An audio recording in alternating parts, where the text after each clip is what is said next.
ഉയർന്ന പലിശയ്ക്ക് ഭവന വായ്പ എടുത്തവർക്ക് സന്തോഷ വാർത്തയുമായിട്ടാണ് ഇന്നത്തെ വീഡിയോ. എല്ലാ പ്രിയപ്പെട്ടവർക്കും പുതിയൊരു വീഡിയോയിലേക്ക് സ്വാഗതം. ഉയർന്ന പലിശയ്ക്ക് എടുക്കുന്ന ഭവന വായ്പ നിലവിലെ കുറഞ്ഞ പലിശ നിരക്കിലേക്ക് മാറ്റാം. എങ്ങനെയാണെന്ന് നോക്കാം. നിലവിൽ സ്റ്റേറ്റ് ബാങ്ക് ഓഫ് ഇന്ത്യ ഉൾപ്പെടെയുള്ള മിക്ക ബാങ്കുകളും MCLR-നേക്കാളും അടിസ്ഥാന നിരക്കിനോളം പലിശ കുറഞ്ഞ ബാഹ്യ ബെഞ്ച്മാർക്ക് ലിങ്ക് റേറ്റുകളിലാണ് ഭവന വായ്പ പോലുള്ള ഫ്ലോട്ടിംഗ് റേറ്റ് വായ്പകൾ വാഗ്ദാനം ചെയ്യുന്നത്. മിക്ക ബാങ്കുകളും അവരുടെ EBR-നെ റിപ്പോ നിരക്കുമായി ബന്ധിപ്പിച്ചിട്ടുണ്ട്.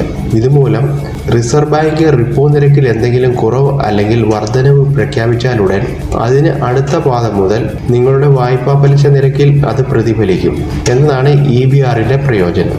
2018 മുമ്പ് ഭവന വായ്പ എടുത്തവർ ഇപ്പോഴും ഉയർന്ന പലിശ നിരക്കിലാണ് അടയ്ക്കുന്നത്. കാരണം MCLR അല്ലെങ്കിൽ അടിസ്ഥാന നിരക്കുമായാണ് ബന്ധിപ്പിച്ചിരിക്കുന്നത്. ഇതിൽ റിപ്പോ നിരക്കിലെ മാറ്റങ്ങൾ പ്രതിഫലിക്കാൻ സമയമെടുക്കും. നിലവിൽ SBIയുടെ EBR ലിങ്ക്ഡ് ഭവന വായ്പാ നിരക്ക് 6.70% മുതലാണ് ആരംഭിക്കുന്നത്. MCLR ലിങ്ക്ഡ് ഭവന വായ്പാ നിരക്ക് 7.45% നിന്ന് അടിസ്ഥാന നിരക്കായ ലിങ്ക്ഡ് ഭവന വായ്പകളുടെ 7.85% മുതലാണ് ആരംഭിക്കുന്നത്. നിങ്ങളുടെ ഭവന വായ്പയിൽ ശേഷിക്കുന്ന കാലാവധി 10 വർഷത്തിൽ കൂടുതലാണെങ്കിൽ ഈ പലിശ നിരക്ക് വ്യത്യാസത്തിന്റെ ആഘാതം വളരെ വലുതായിരിക്കും. അതിനാൽ നിങ്ങൾക്ക് MCLR-ഉമായോ അടിസ്ഥാന നിരക്കുമായോ ലിങ്ക് ചെയ്തിരിക്കുന്ന ഭവന വായ്പ ഉണ്ടെങ്കിൽ അത് EBR-ലേക്ക് മാറ്റുന്നതാണ് നല്ലത്. മുകളിൽ പറഞ്ഞതിൽ നിന്നും നിങ്ങൾക്ക് EBR-ഉം MCLR-ഉമായുള്ള ബന്ധം എന്താണെന്ന് മനസ്സിലായി കാണുമെന്ന് വിചാരിക്കുന്നു. MCLR-ൽ നിന്ന് EBR-ലേക്ക് മാറ്റുന്നതിനുള്ള നടപടിക്രമങ്ങൾ എന്തൊക്കെയാണെന്ന് നോക്കാം.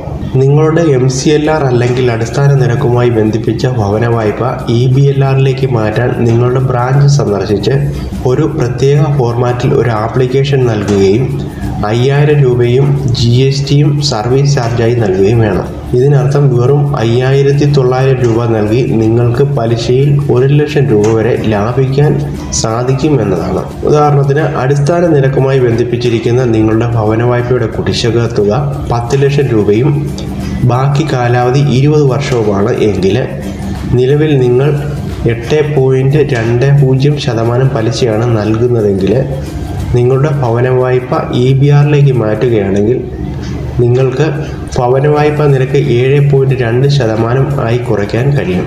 പലിശ നിരക്കിൽ ഈ 1% കുറച്ചാൽ 20 വർഷത്തെ കാലാവധിയിൽ 1,48,80 രൂപ നിങ്ങൾക്ക് ലാഭിക്കാൻ സാധിക്കും.